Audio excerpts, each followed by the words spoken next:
Another week, another Arkansas football recruiting report. Jacob Morris joined, as always, by Otis Kirk. And Otis, we're smack dab in the middle of the spring transfer portal window. You and I were talking before getting on here. It's hard to keep track of everything. Arkansas, just like everybody else, incredibly active in this portal window. And we'll start on the defensive side with Anthony Switzer, a safety out of Utah State, big guy. Yeah, Has the size potentially to play linebacker as well. He commits this weekend again from Utah State out in the Mountain West. And once again, Arkansas continues to bolster defensive depth through the portal. yeah, he's from Marion, Arkansas Yep. too. See, he called the hog before he learned how to walk. uh, he's a nice kid. Uh, Good to get a kid out of Marion. One of the top Yeah. prospects in 2025 is Carius Kern from Marion, and I don't know if that helps, but it certainly won't hurt to, to get a kid from Marion, so it wouldn't hurt. But Switzer in his own, Switzer can play the hog. He can play safety. He can play line, outside linebacker. He's actually played safety and outside linebacker at schools he's been to, Arkansas State and Utah State. But I think he was made for that hog position. I mean, he's perfect size, good speed there, and they've got a need with especially with Snacks hitting the portal. But they did get the Nico Slaughter in. But getting Switzer gives them another older player, and not only this is a kid that wants to be here, Jacob. I mean, he loves the Hogs. He dreamed of playing for them when he was in high school. Marion, Marion. It didn't work out, but he did go. But it's going to work out in the end. The portal and all this has its drawback, but it also has some positives. This is a kid that dreamed of playing for the Arkansas Razorback, didn't get his chance, but now he's going to get a chance. So in that sense, it's good there's some good to it as well as negatives, obviously. But I like it. But Switzer brings a lot to the table. Very active player, 80 something tackles last year out of Utah State. He was hurt in 2022, his first year there, and didn't play. But but he was very active last year, had a good season, and that's a good pickup for Arkansas. Not only talent wise, but just like I said, someone that wants to be here. And look, I push hard for these Arkansas kids. I think it's good when Arkansas can keep kids like that at home. His is a little different than a high school situation, in the sense that he's obviously been away, but he's still going to get to finish his career as a Razorback, and I think that's really big. Yeah, I think Good for that's a him. real. He's a good kid. Yeah, it's an interesting point, right? I think we always think about the negatives of the portal, man. You're going to lose half your roster, right? But Yeah. in fact, there's positives and negatives to everything. And it's a great point, right? You have a kid who wasn't ready to play at the SEC level out of high Yeah. school, but is an Arkansas Razorback calling the Hogs since he was a little kid. And now, he works his way up, gets better and better, and he has that opportunity thanks to the portal, right? It's not all Yeah. negatives. And he fits perfectly for Travis Williams' defense. So Yeah. he came along at the right time. Now, he could play safety basically in any defense, but he really fits. Like I said, I think God put him that body to play hog position. I think he fits perfect. So he fits into Travis Williams' defensive systems. And so the timing on everything with this kid in Arkansas was right this time when it wasn't 4 or 5 years ago. And there, like you said, there are positives, but there are to everything. But that's one of the positives of the portal is this kid's going to get to play for the Hogs. He dreamed of it. And yes, it'll be one season. Like he told me the other day, so I've got 7 months of college football left. But hey, he can always say, no matter how old he lives or whatever, he can always say, I played for the Arkansas Razorbacks. And kids tell me that. I hear people saying that 60 years old. They got pride about that, Jay. I still have kids play. Well, not kids. If I'm 60-year-old, I don't know any 60-year-old kid, but I still got players who played here who tell me that was my dream to be a hog. He's at Mitchell. They say it Mitchell must be. And these are guys 60, 65 Yeah. years old. And some of them even older than me. So I mean, it's weird that it means that. Well, it's not weird, but I mean, it's great that it means that much to these people. And so Anthony, no matter what, he can say one day, he can tell his kids, grandkids, or whatever, I played for the Hogs, Yeah. Yeah, and we talk about it, it seems like once, twice, maybe 3 times a week, how important it is, right, to keep kids home, right? And I guess you're not keeping them, you're bringing them back home, I guess is Right. what we'll say. But it's never going to hurt to have somebody that understands the importance of playing for Arkansas, running through the A and all the above. And in terms I of, love that. yeah, in terms of on the football field, it's like we talked about last week. It just continues to be a math equation, right? It hurts that you lose Snacks, but you just go find a replacement. You got no choice. It's the new land of college football. But like we were talking about beforehand, in all of this portal madness, you can almost get lost in the high school recruiting, right? And Yeah. Taj Overton, a safety out of Mobile, Alabama, he committed on Friday. He's a class of 2025 guy. It can be easy to get lost in the shuffle, but another nice pickup for the Hogs out of the high school ranks. Yeah, and to tell a story on myself, I did forget him. I sent the list to Jacob this morning, Big Trail Nation, Jacob, and all of them. This morning, and I left him off the initial list because I had this portal brain going. And then I got to talking about it later to somebody else. I did a show earlier with Jason, and it hit me that I left Overton off the list to you, and he committed this week. And so I felt bad not to include him, but I simply forgot. But yeah, they beat Florida State, Ole Miss, some other schools to get this kid. And he's 6'2", 180 from Mobile, Alabama, true safety. He's got, I want to say, I believe 15 offers, and he wanted to be a Hog. He's going to take an official visit here the last visit weekend of June. It's not the last Saturday in June, but it's the Saturday before that Friday, Saturday, Sunday, the last weekend that they're going to bring in kids that month, and he's going to come in that weekend for an official visit. He was here for I believe the spring game. He was here the other day, and I want to say for the spring game, but he's that was a good pickup for them. 6'2" kid, he can run, athlete. A lot of schools have offered him, and he's just they signed some good players out. We have Mr. Metcalf, Metcalf on here recently. Got his two sons. You've got Kavion Anderson. You've got, Dallas Young. You've got several players from Alabama on this team now. And there you go. You add another one. And I think that's big. KJ Jackson. I mean, we go on. I know I'm leaving Davian Dozier. There's players from Alabama. They've got a bunch on this team. They've done a good job recruiting that state. I know Marcus Woodson and some of them have good ties down there to that state. Scott Fountain, and they've done a good job bringing in Alabama kids. And we've talked about the Metcalf brothers, but I think, and their safeties, and I think the reason I bring them up, Overton fits right in there with that. I don't know if he's as good as them, but he's close. He's close to a 4-star. He's a high 3-star recruit. And like I said, he got some good offers. Florida State and others jumped on him early. Arkansas got on him early and have been pretty persistent with him. And that paid off. And, they've done a good job identifying who they want, getting on them, and making them feel. Because that's one thing Arkansas sells is the family atmosphere. We want you, come. You can play for us. They do a good job of selling that. They can't sell, and they won a national championship, or they went to playoffs last year, but there's other selling points out there.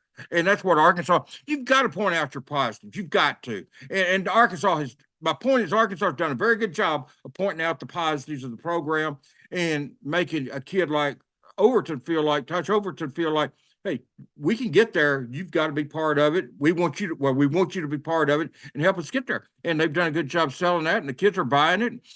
And we've said this a million times on here, but it's true. He got on campus. He liked it. And boy, if they get a kid on campus, they've got a chance. They don't get obviously they don't get everybody they bring on campus. It's impossible to do. Even if you had enough scholarship to it'd be impossible, but they get their share. But I do know this, if you don't get them on campus, they're not interested to visit, you're not getting them. So you get on campus, it gives you a chance. And honestly, like I said, we're talking about April 28th. A chance is all you can ask for at this point. And they've got it with Overton, and now they got a commitment from him. They took a chance offering him earlier on, and but they felt like they liked him, and he was somebody they want. And he brings some athleticism back into that secondary for Marcus and Darren Wilson and those guys. Yeah, no, it's an interesting point, right? It's a different recruiting pitch than your Alabamas, your Georgias have, right? But that's the nature of recruiting. You have to recruit people to come here, and you say, look, we got the pieces in places, come be a part of it. And that's the pitch, that's the sell. And right now, that's all you can ask for, right? Get them on campus and go that route. Yeah, help us get to where they're at. Yeah. Yeah, you can't go out and say, well, we're where Alabama is, but you can say, help us try to get to where they're at, and that's what. And there's some kids that appeals to some kids. Yeah. That appeals to some kids. They don't necessarily, I mean, here, if you do that, you'll be a legend. You go to Alabama, it's expected of you. Whereas if you come here or Georgia, kind of expected of you. Where you come here, you can become a legend.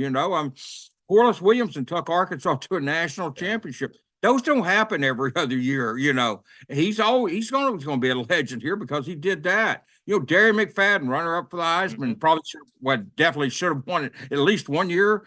Hey, he's legendary. And no matter what happens to Darren, he's legendary. And so that's why, you can do that at Arkansas. And I think that's one of the selling points. And it's a great selling point for Sam and that Bobby and that, Travis and that entire staff over there. Yeah.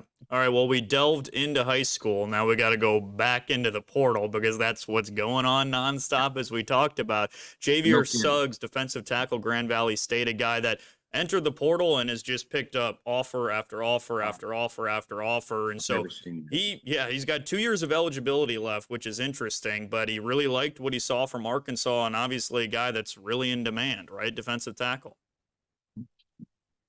Yeah, they have none in the class of 2024. They've got no defensive tackles. Javier Suggs, he was here Saturday and Sunday. He left this morning, but I've never seen this. He's got 35. He went in the portal on April the 21st. He's gained 35 offers, and he may have gotten some since I last checked. But as of yesterday, he had 35 offers in less than now it'd be a week. 1 week, but he got in like 5 days. He got 35 offers in like 5 days. And actually, I think it's 36. I think I left Ball State off the list. They're not going to get him, but I'm pretty sure they offered. So I think it's 36. But regarding my point, he's got 35, 36 offers in 5 days. That's incredible. I thought John Ridgway, the kid that signed here a couple of 3 years ago that played a year, he blew up in the portal, and I thought that was enormous, but he didn't get anywhere near 35 offers. I mean, he got 10, 15. I thought that was unheard of, but 35, Grand Valley State. And I guarantee you, I bet a lot of people, including myself, didn't even know Grand Valley State had a football team till Suggs emerged. But he's going to visit Wisconsin tomorrow, he said tomorrow or Tuesday. He wasn't for sure, but he was here. And then he said after Wisconsin, he will determine who else he wants to visit. Like it's a who's who. He can basically visit who he wants to.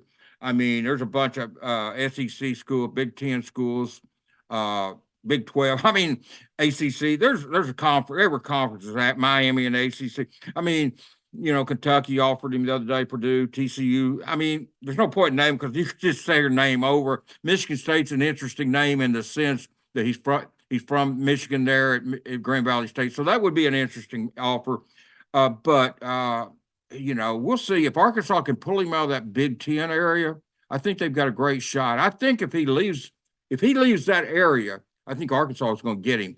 And there again, something he said. Well, the story's up now. I was going to say I'll have the story, but it's up. But here's what he said. He said, Deke Adams jumped on him really early.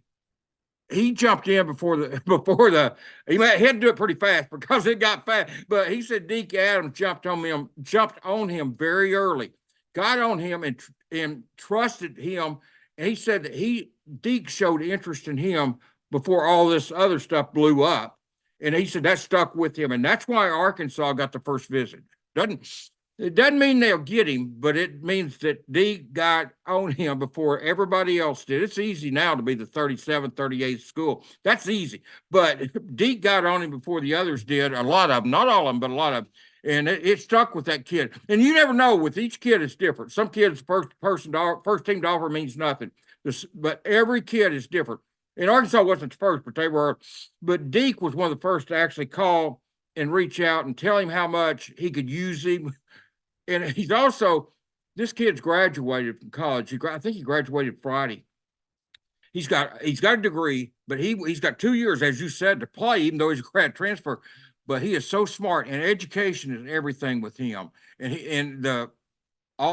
said these Fortune 500, all these companies in Arkansas it appeals to him. This kid's going to have a bright future. He's above just thinking, I'm going to go to the league and dominate. He's way beyond that, Jacob. He's got in mind how he's going to become a successful person way beyond football. And he knows Arkansas. He feels Arkansas can help him do that. And so that's huge. And Arkansas is really pushing that factor. Deke Adams did a great job, deserves remarks, deserves praise for that.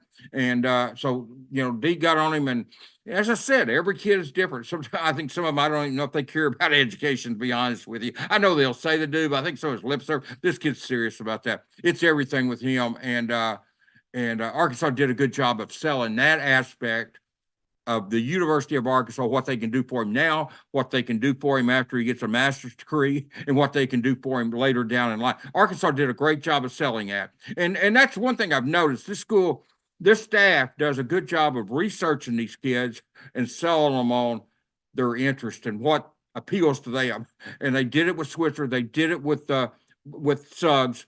And they did it with the next kid we're going to talk about too. That's important, and they're doing a good job of that. And so they deserve praise for that. I mean, I know they get criticism when they lose a game, so that's fine. That's the territory.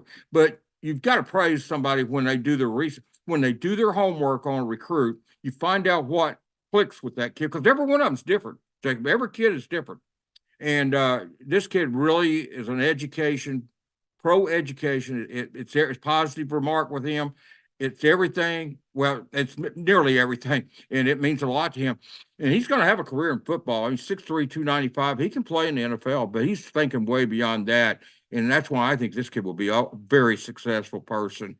We'll be talking. I mean, he may be a doctor or a lawyer or, whatever. He can be whatever he wants to be. He's very smart. Yeah, I thought it was interesting in that article just how much of an emphasis he placed on academics. It's like you said, you'll maybe see a line or two from somebody about an educational possibility, but it was a really important thing for him. And listen, Otis, I'm here to give you a Grand Valley State education. They're from up in my neck of the woods. I'm from South Bend, Indiana, all right? Division II powerhouse. They win a whole lot of national championships. That's where Brian Kelly got his career started, all right? He won a couple national championships, went undefeated a couple times, then went to Cincinnati, then Notre Dame. Now he's at LSU. And the last thing I'll say, you said, I think he graduated on Friday. I bet you he did, because my cousin graduated from Grand Valley State this weekend. Awesome, so there you go. And see, that's what Brian Kelly took Grand Valley State, turned it into high-paid LSU SEC coach, Notre Dame coach. This kid can do that. Maybe not with football, maybe not, but whatever. It's there again. It proves one thing. It proves you may be at Grand Valley State, or you may be at Washita Baptist, or I went to Henderson State. You can go wherever you go, but it's what you make out of it is how successful. You don't have to be at the University of Arkansas, or the University of Alabama, or the University of Georgia to be successful. It's what you make out of it. And this kid has got his head on straight. You just talked about Brian Kelly. He proved. And I guarantee you this kid's going to be right there with him doing successful things. May not be LSU coach or whatever, but that's I wasn't that familiar with the school, but I do. I mean, I should be, because that's they are.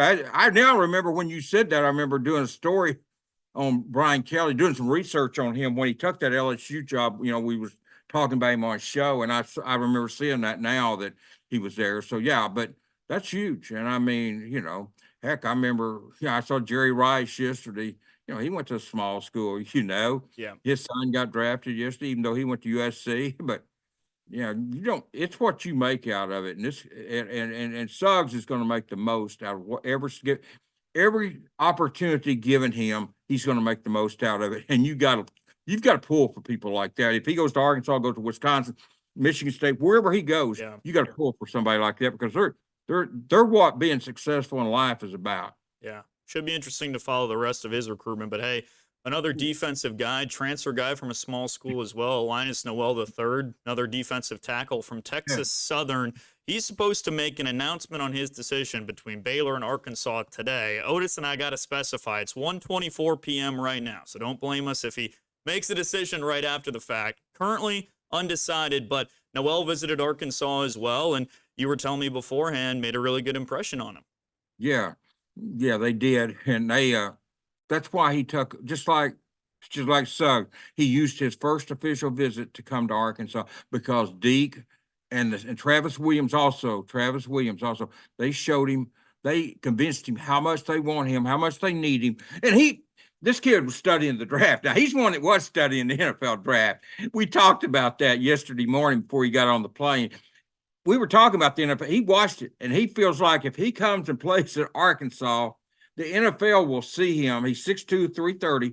They will judge him how he did against the best, because the SEC is basically a minor league of NFL football. He knows they get drafted, and he feels like playing at Arkansas, the exposure could help him get there, because playing the NFL really means a lot to this kid. He talked about that. Like I said, I've said 2 or 3 times, every kid is different, but that means a lot to him. And the appeal of the NFL draft and Arkansas, the SEC, is something that stuck with him. And it was weird that it was strange that he came here during that time of the draft, but it did stick with him. And we got to talking about that. And I noticed that was kind of a sticking point with him. I mean, it was something he really appealed to him, was a chance to get exposure. He's going to get more exposure at Arkansas or Baylor than he did at Texas Southern. Let's be honest. I mean, they're rarely going to get they're not going to get they're not rarely, they're not going to get the exposure that an SEC or Big 12 school gets. So he's going to get more exposure, but he feels like at the SEC, he could get the exposure of really showing what he can do against the best, and hope that helps him when his name is called in the next year or two in the NFL draft. Yeah, absolutely. Should be interesting to watch. And again, it's all about bolstering that defensive line depth, as we talked about last week and we've talked about multiple times. Should be interesting to follow. And again, supposed to make a decision Sunday today. Yeah. So we'll see where he ultimately decides. But wrapping up, we'll go offensive for the first time today. Blake Boda, quarterback, Coastal Carolina, supposed to visit this coming week, potentially, right? Jacoby Criswell goes out the door. Arkansas trying to maybe fill that spot, right? Potential quarterback visit here. He's at Coastal Carolina, kind of a different deal. I mean, He threw one pass last year, completed it for 13 yards. I believe he was committed to Bobby at UNLV. Then Bobby left to A&M, and he decommitted and not go to UNLV, to go to Coastal Carolina. He entered the transfer portal. Bobby's at Arkansas. Bobby offered him.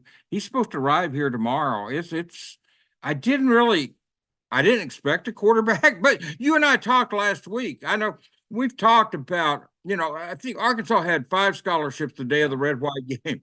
Okay, 5 kids hit the portal, and I didn't expect 5. I don't know if they did. I don't think they did, but you've got 3, so you've got 7 scholarships remaining, 2 defensive tackles, a couple of offensive linemen are the priorities. I think they still want a receiver, but that's still, even that's 5. Yeah. That leaves 2 scholarships. We've talked about last week, go for the best available player, and maybe they feel like Boda. He's 6'4", 200, I think, and Bobby probably feels like he can develop. He saw something in him at UNLV. He feels like this is a kid he can develop, and see how it turns out. But you've got 7 scholarships, so you've got at least 2 to play with here. And that's assuming nobody else goes in the portal before it closes Tuesday. So you right now you've got 7. Yeah, I mean, don't ever count that out. But right now they've got 7, and And I look for one of those. Look for one of those to probably go to a punter that's on campus. Yeah. With the kid leaving, Fletcher left, went to where his brother was at Cincinnati. But so I think the punter who gets that job will probably get a scholarship, rightfully so. So that would get it down to 6, if that's true, that what I'm thinking. But Sam and Fountain have been good about giving a scholarship, even to a long snapper and to a kicker, punter. So and actually they had 2 punters on scholarship at one time with Reed Bauer and Fletcher for a year. So they've proven they're going to give. If you win the job and you're doing the job there, special team, you're going to get a scholarship for. So I look for a punter, probably Devin Bell, and that's me saying that, not inside information. That's my opinion, nothing more. But Devin Bell, I expect him to get that scholarship, and we'll see if that comes. If it happens, but that would be rightfully so if he's going to be the punter. But so that leaves you 6, or right now they got some, but that would leave you 6. But still, that leaves you 1 or 2 to play with, and that's assuming they take a receiver, which I think they will. But and I've got some names of some kids. There's actually a kid at Colorado Mesa College that I like a lot, and I don't know that. I don't think they know about him. I don't think that's who they would go after. But he's a kid, 6'2", 195 out there at Colorado Mesa. I like the kid, and he's small school. I didn't know they had his college either. So I got to look into. He entered the transfer portal. I saw his name linked to Arkansas, and I did a little research on him. And heck, I like him. And I want to say his name. Let me make sure I'm right, Jacob. I'm sorry. I'm gonna use a cheat sheet. Yeah, no, I was right. It's Keenan Brown. That's what I was going to say. But I have dealt hundreds of names. I've dealt with hundreds of names, and I wanted to make sure I didn't blow that one. But Keenan Brown is his name. 6'2", 195, Colorado Mesa. I don't think even if Arkansas, I think they will go for a receiver, and I don't think he will be the first choice, but he could be. But they're aware of him. But I really like that kid. But again, what I'm getting at is it's just another kid from a small school that you've got a couple of scholarships to play with. Who knows? He might be one of them. And he's got good size. Had a pretty good season. I think he caught 35, 40 passes out there this year. Yeah. But I mean, he's in the portal, and I checked yesterday because I thought he might have gone somewhere because I've been so busy. Some of these kids like that, I saw them early, got on them, watched the film, and checked them out, but I haven't checked them. But no, I mean, as of yesterday, there was nothing on his X page about he had committed anywhere. It still showed him in the portal. So we'll see. I mean, there's a receiver if he hadn't signed somewhere, and like I say, he may have, there was a kid at Missouri State that played for Coach Fouch up there at Missouri State last year, caught 70-something passes. He's somebody to keep an eye on too. So, I mean, there's some receivers out there, and they're aware of these kids. I'm not throwing out names that they're not aware of. They're very aware of these kids. There's a kid at Nevada that's 6'4", 218. Kind of fits the Matt Landers mold that they know about. 6'4", 218. That's more along what Sam likes at receiver. Loves those big kids. So that's somebody. The kid at Missouri State's not very big. He's like 5'10", 180, 175. So he's not as big, but man, he can play. But he's got the connection with Coach Fouch.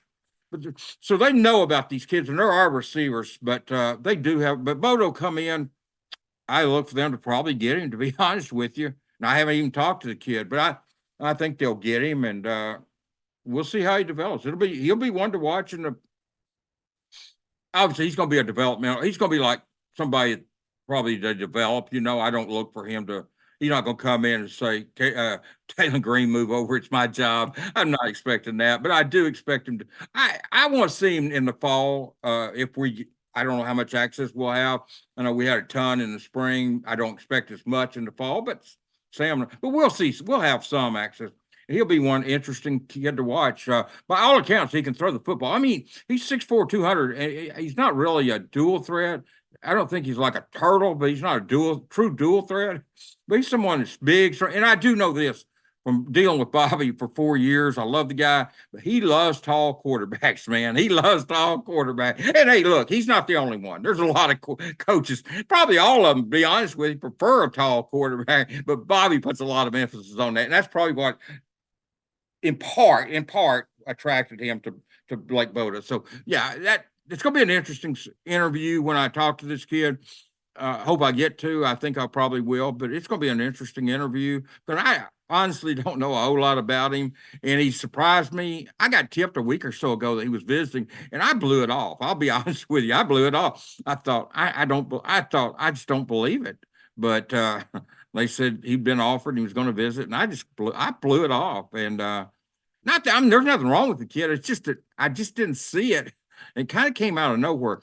But thinking about it, though, it's not as strange as it probably seems at the time, because Bobby loves tall quarterback. Jacoby Criswell left. You said that. I mean, yeah. And they haven't signed one to take his place. Gustav leaves. They bring in Rodney Hill. So when kids leave, they brought somebody in. They lost 4 linebackers to the portal. They signed 2 and a bunch of high school kids. So they've replaced kids who left, and they had not replaced Jacoby. So when you think about it, between Bobby liking tall quarterbacks and they haven't replaced Jacoby, it's not that strange. I mean, I guess I should have reported it when I first heard it, but you just make a call and but yeah, it's gonna be an interesting week with him. I'm interested to see kind of learn a little bit more about the kid. Yeah, absolutely. Listen, if there's one word that describes the transfer portal, it's chaos. It's a crazy world, but if there's one pro, right, we're learning about new schools. We got Grand Valley State, we got Colorado Mesa. Now we know a whole lot more, right? Anything else you want to hit Yeah. before we go, Otis? No, that's pretty much it. Oh, congrats to Cam Little and Bo Yeah. Limmer yesterday. I was surprised. Congrats to Dwight McLaughlin and the other kids too for getting undrafted. I was really shocked Dwight McLaughlin didn't get drafted, but Bo went to my Rams. I'm sorry, not my Lakers, to my Rams. And Cam Little, I wanted to go there, but they took the kicker from Stanford instead. But he got to Jacksonville. But congratulations, Antonio Greer, John Morgan, all those guys. But Dwight, I was shocked he didn't get drafted, Jake. I'm gonna be honest with you. They gave me the 2.5 over and under on Arkansas players getting drafted. I went the over simply because I had Little, Limmer, and McLaughlin, and I thought they were locks to get picked. Yeah. And who did? And I thought McLaughlin was almost a lock. I mean, 6'2" cornerback, highly graded by Pro Football Focus. Hard to believe nobody drafted him. Yeah. Yeah. Well, we'll get an opportunity. Yeah, we'll get an opportunity as an undrafted free agent and hopefully makes the best of it. But that's going to do it for this week's Arkansas Football Recruiting Report. For Otis Kirk, I'm Jacob Morris. We'll talk to you next week.